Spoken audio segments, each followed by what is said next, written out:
Hello, I'm Pastor Matthew Verhoeg, and this is 4 things that you probably didn't know about Jesus feeding the 5,000 in Luke 9:11-17.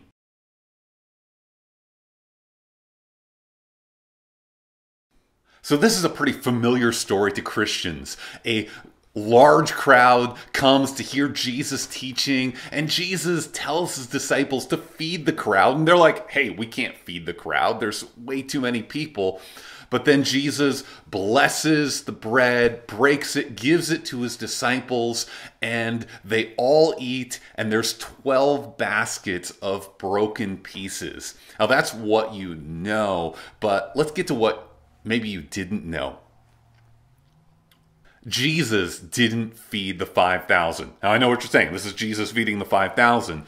But this was 5,000 men besides women and children. And more than that, Jesus takes the 5 loaves and the 2 fish. He looks up to heaven, he blesses them, he breaks them, and then he gives them to his disciples. And from the story, it seems like the disciples took 1/12 of the 5 loaves, 1/12 of the fish, and then as they distribute it, it multiplies in their hands. So you could call this the disciples feed the 5,000. Now it's Jesus' power, but this changes how we read the story because this shows that the disciples, aka the church today, is still tasked with feeding everyone who comes to hear Jesus' word. This story is very similar to a miracle of Elisha's. So if you read in 2 Kings 4:42, a man came from Baal Shalisha, bringing the man of God bread of the first fruits, 20 loaves of barley, and fresh ears of grain from his sack. And Elisha said, "Give to the men that they may eat." But his servant said, "How can I set this before 100 men?" So he set it before them, and they ate and had some left according to the word of the Lord. So here's this miracle of the prophets. And in a way, by doing this same miracle, Jesus is showing his prophetic ability, except where Elisha, 1 loaf of bread fed 5 people, here 1 loaf of bread is going to feed 1,000 men. So that shows the greatness of Jesus. This shows the failure of the covenant of works.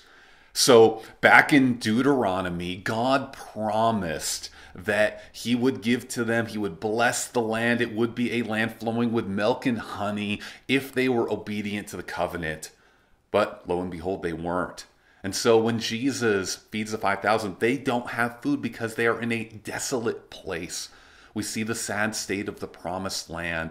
And so this covenant of works could never help the people truly. But now Jesus is going to feed the 5,000, not based on a covenant of works, but based upon his own grace and goodness, that they will receive this food as a gift.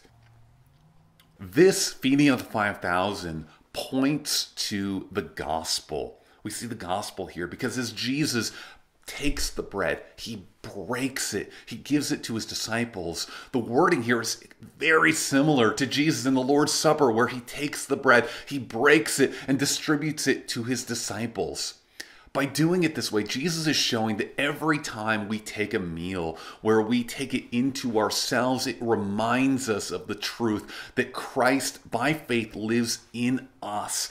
And so that every time we have a meal, we can remember the faithfulness of Jesus' gospel, that he died for sinners so that by faith he could live in us so that we could have life abundant and eternal.